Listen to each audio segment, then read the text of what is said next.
So Boss Toyo, ito po yung una kong ipapakita sa inyo. Ito po ay isa po siyang isa po siyang carbonado diamond. Yan. Um, para pong malabo. Wait. So ayan po Boss Toyo.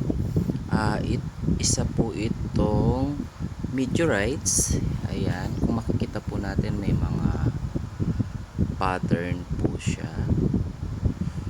at medyo makintab, as in kailangan lang po talaga siyang mapolish pa, pero kita po dito yung green diamond. Ayan, ayan po, no?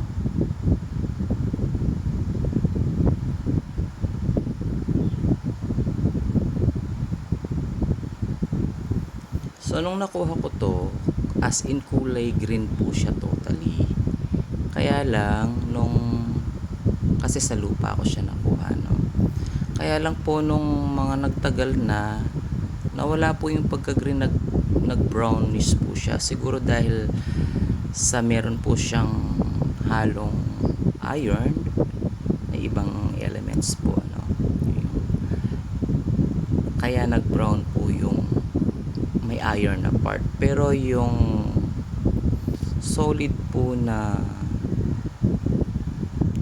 bato, yan, kulay green, nag-remain po yung pagkakulay green. Yan. I'm not sure kung ito ay emerald green, yan, pero siguro mas kakailanganin po natin ng gemologist ba yun, para po mabigyan din po ng certification yung mga bato. Kaya lang Boss Toyo, kayo na po yung bahala doon. At lahat ng ito ibibigay ko po lahat sa inyo. Yan. So iisa-isahin naman po natin. Ito pong pangalawa ay carbonado diamond din po siya. Rough stone po siya, yan. Kapag po ito ay na-process at pinagpira-piraso na po ito para gawing palamuti sa mga jewelries, kagaya ng wedding ring, yan, or necklace, gawing pendant, ganyan po. Napakalaki at bigat po nito. Pero dahil hindi po ako expert sa mga bato, basta ang alam ko lang ay mga meteorites po sila, dahil gawa nga ng sa mga external po nila appearance, o yung texture, at saka yung pattern. Dun po ako base, yung pasok po nila sa ating atmosphere. At meron po silang mga tinatawag na entrance ignition, o yung friction na tinatawag, para po at least kayo lang po ang merong meteorites na non-magnetic, at the same time diamond po, carbonado diamond tawag po dito, Boss Toyo. So kayo lang po ang merong ganito sa Pilipinas, if ever na makuha nyo po. Pero sa ngayon, sa akin po muna siya. Yan, no? Hindi lang po siya na process pa, kailangan kasi yung iba po kasi parang pinapolish lang nila para mas ma-enhance po yung appearance na mas maganda, no? Ito may date ito, April 10 po, ilang years na pala ito. So ganun din, parehas po nitong nauna, parehas po silang kulay green po, yan. Normally ang alam ko po, kapag may mga combustion na kulay green color, is may halo po silang gold yung element po, yung pag combine po ng mga element.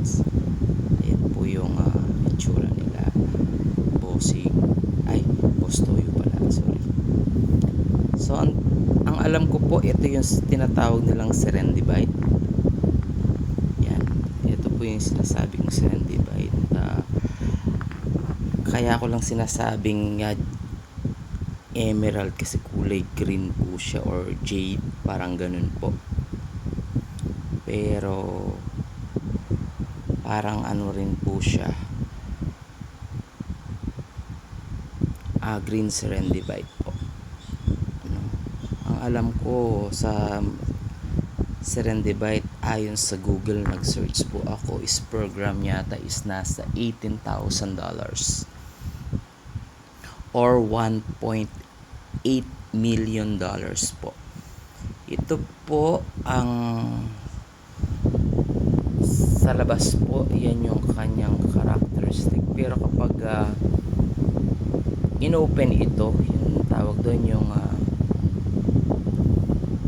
in-rind ng parang kinain ng ana, yung maze, parang maze drawing, makikita po nila yung sa loob.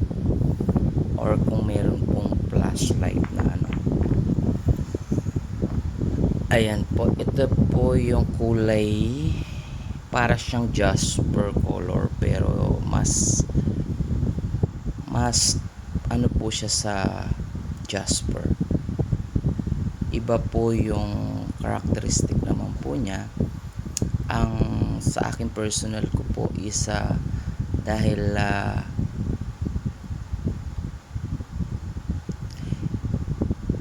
tinest ko naman po ito, mas matigas po siya sa jasper. Opo. At ayon naman sa pattern po niya, kapag po kasi ganito ang pagkakalukot niya, gawa nga nung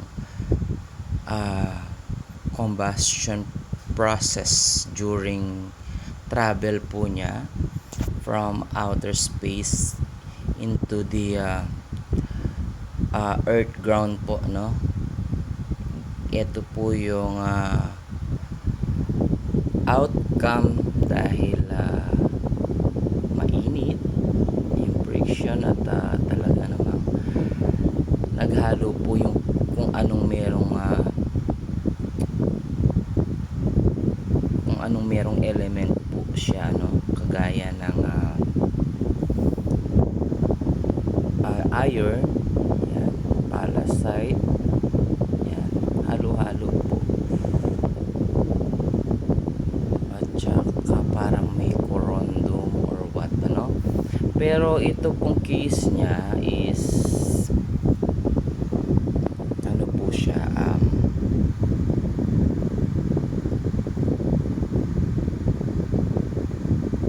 case niya parang ayun po ang result po ng pagka-test ko po, kasi is para siyang hardest like diamond po, no?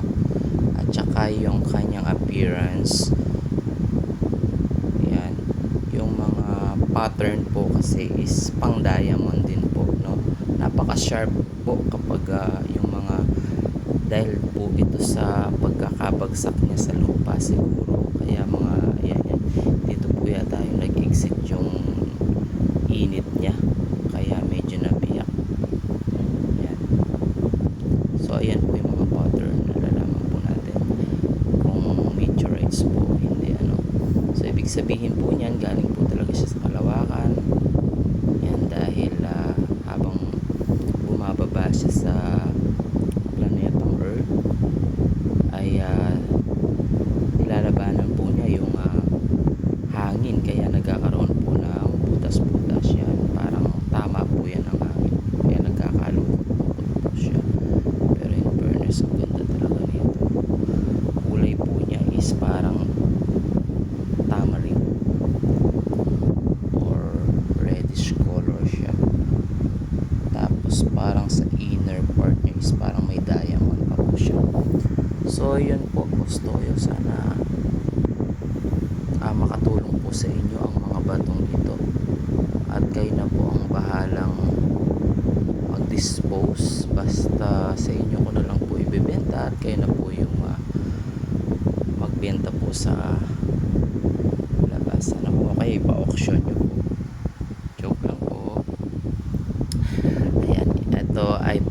siyang agate, pero ano rin po siya, galing din po siya sa taas. Yan, isa din po siyang meteorite kasi may halo po siyang iron. Yan. Ayan, tapos parang may jadeite or emerald. Crystallized din po siya. At kung mapaprocess din ito, ay pwede rin po siya sa mga jewelers dahil kulay green naman po siya.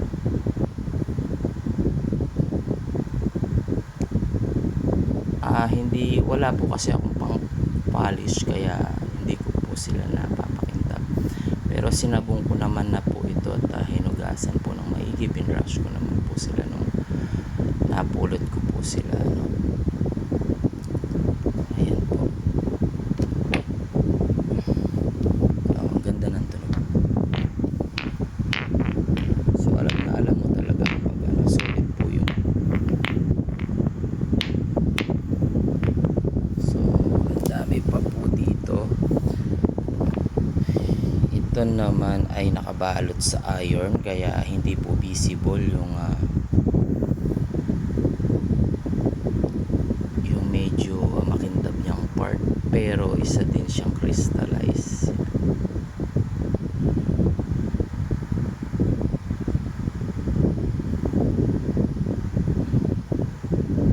Pasensya na po kayo sa quality ng video ko, Boss Toyo. Ayan.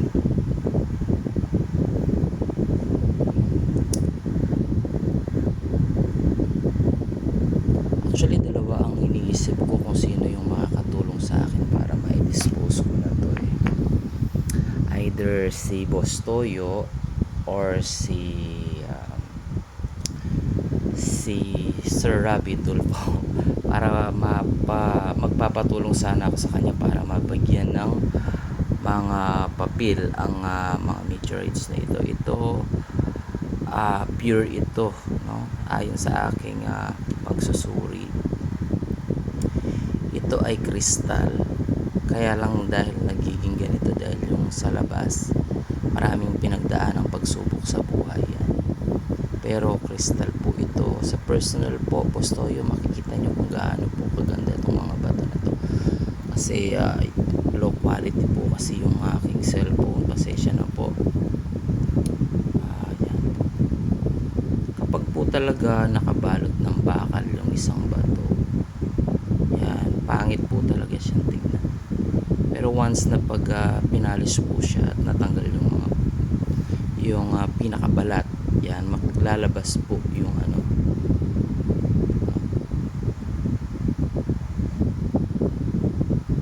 kulay green din po ito.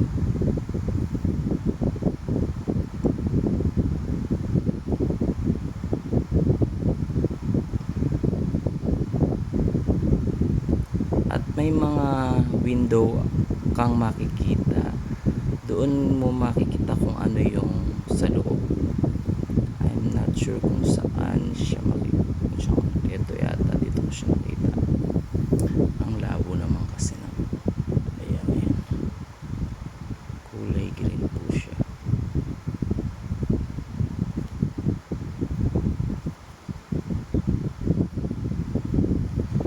So next, marami pa po yan, Boss Toyo. Ito ang pangit-pangit lang niyang tignan, no? Pero kapag tinignan mo talaga siya malapitan, crystallized po yan. Isa po siyang bakal na maitim, tinatawag nilang carbonado diamond.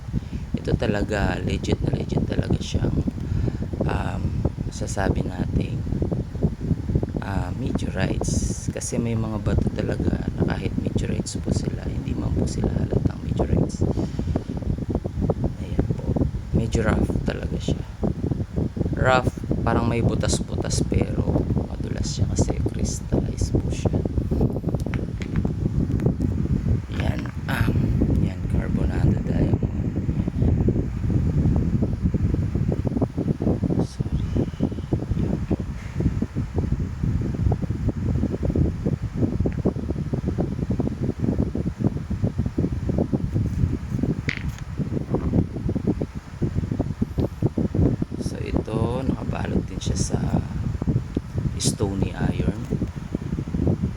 yung loob po niya, ayan, may mga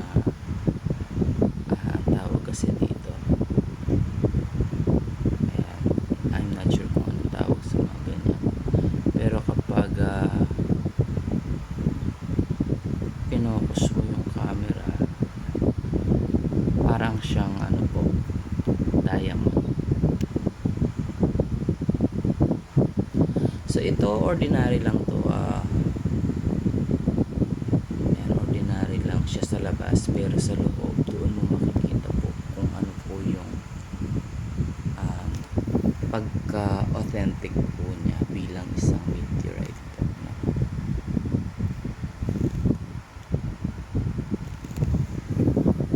So ito naman yung kung kanina meron tayong red, ayan, kumpara natin, pag-compare natin yan.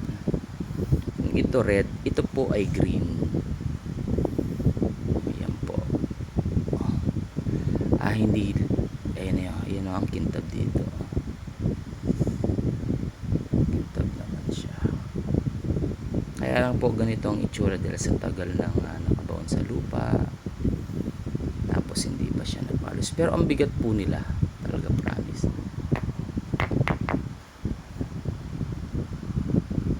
Pero mas makintab to. Pero mas marami sigurong iron content sa labas ito, kaya hindi. So ito yung window niya, guys. Ay, Boss Toyo pala.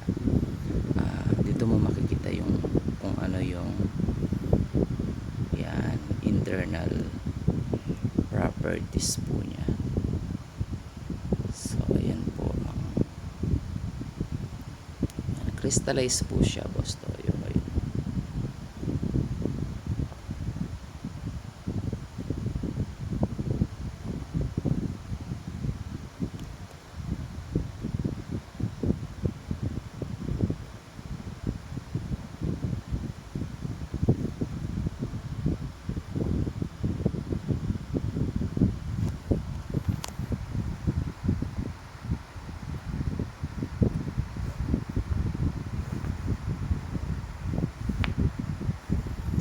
So next, ang dami. Ito is para siyang blue diamond.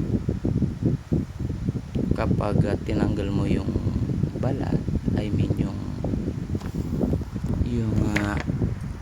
external ano niya, ayan, makikita nyo yung pagka blue diamond.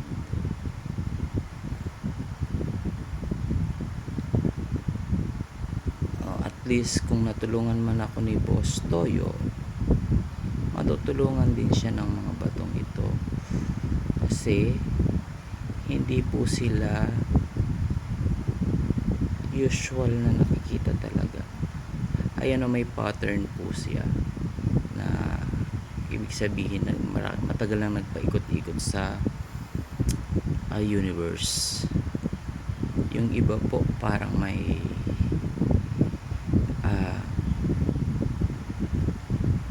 significant kung ilang years po sila. Yung iba billion years kasing edad ng ating planeta. So ang ganda naman nito.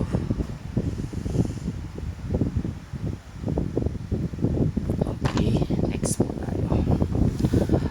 Yung iba, Boss Toyo, ito nakabalot ng gold yan, pero sa loob ano siya, diamond. Yung iba siguro is previous na lang kay Boss Toyo, sa kanya na lang lahat ito. Actually marami pa po akong collection talaga, kaya lang I select the best for Boss Toyo para hindi po tayo mapahiya. Ito ay diamond. Yan, diamond po siya, combination. So ito ang ganda naman ng pagkaka-shape niya. Yan ay tinatawag, yung butas-butas na yan, yung lukot-lukot, ibig sabihin niya nakipagdigma siya sa hangin para sa pagbagsak niya. So Boss Toyo, sana nagustuhan niyo po yung video ko, at sana po mabili niyo na po ito, at matulungan niyo po ako sa aking panibagong journey ng buhay ko dahil ako'y tumulong dati dahil maraming nangungutang, pinangutang ko yan, kaya lang hindi namang nagbayad, sobrang kaya na down ako. At eto pa, Boss Toyo, ang dami kong previous sa inyo. Ito ay not sure, buksan natin yung light.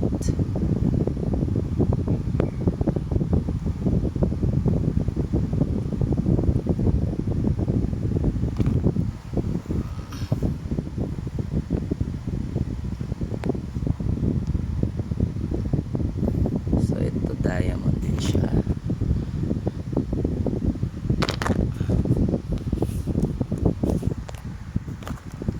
Ito para siyang ruby.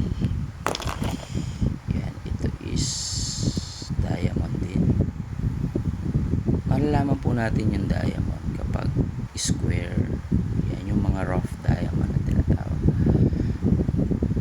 Pag square po sila or diamond pa, pinipilit po nilang kapag bumababa po sila sa lupa, yan, during process nagsha-shape po silang either square, yan, kaya tapos may mga side po siya, 1, 2, 3, 4, 5 side. Oh, wow. Hindi, 4 side po. 1, 2, 3, 4. Yan. Yung iba naman po triangle. Ito rin po. Yan. At ibibigay ko rin pong freebies. Ito po yung mga diamond na test ko na rin po sila. Ito.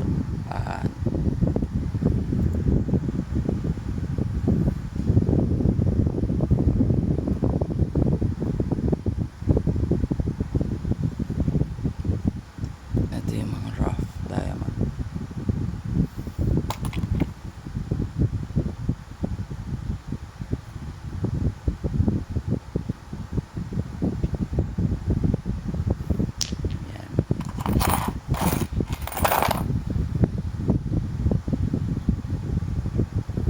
At ito, ibibigay ko na rin kay Boss to yung collection kong coin.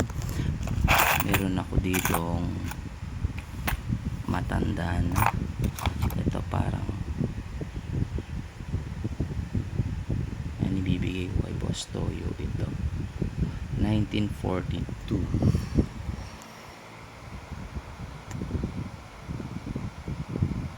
Ah, 1964 pala, sorry. 10 centavos. 1960, Bank of the Philippines. 1964. At alam ko may error coin ako dito.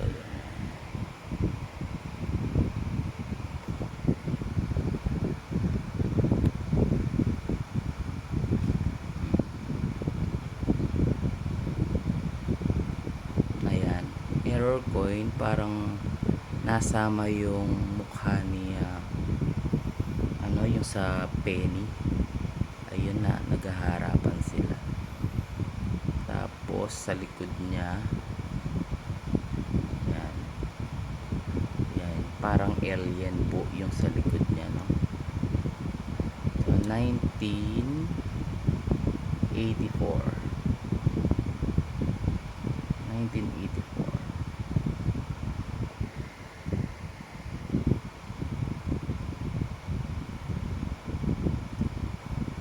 Kung titignan po natin yung sa likod po niya, parang alien, tapos yung sa harap niya si Lincoln pa yun.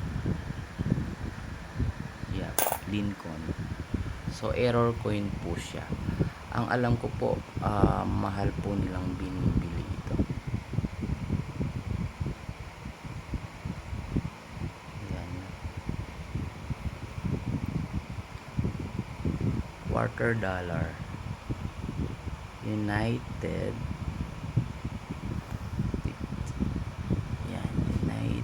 States of America. milunong, quarter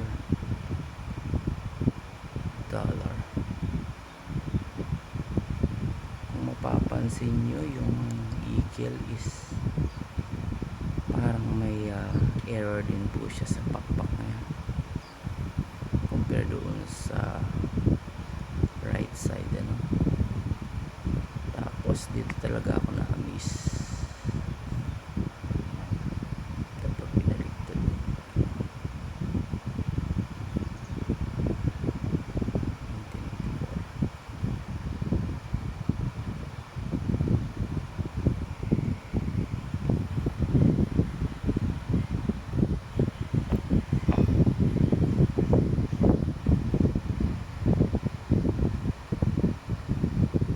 Kung nakikita nyo po yung mukha ni Lincoln sa harap po ng ilong niya, no?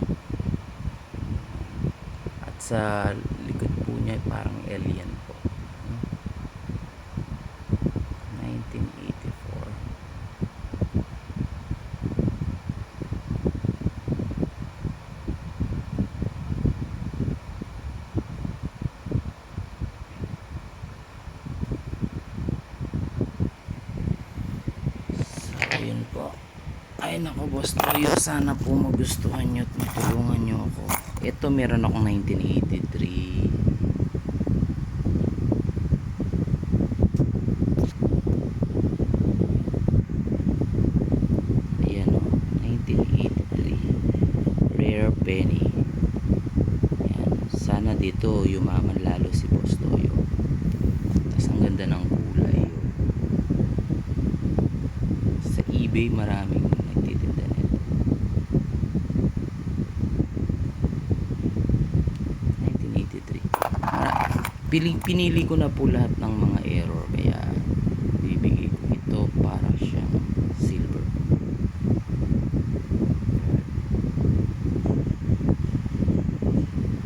Special for boss Toyo.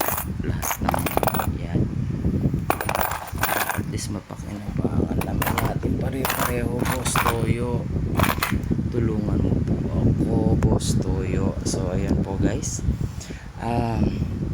sana magustuhan po ni boss Toyo itong mga to. At hindi ko alam kung magkano niya akong babayaran, pero it doesn't matter. Sana alam naman ni boss Toyo kung magkano yung ganitong presyuhan, yung hindi naman sana ako lugi at makinabang din sana si boss Toyo, yung magkakaroon din siya para maitulong din siya sa ibang tao. Yan din naman ang hangad ko, yung marami pang matulungan si boss Toyo. Ito kapag napalis, ang ganda. Ano ba namang camera tong labo? Autofocus. Ayan siya. Halos color green yung mga bumabagsak na meteorite dito sa area ko. Yan. Ang kintab naman nito. So ayan, halatang halata naman po sa camera yan.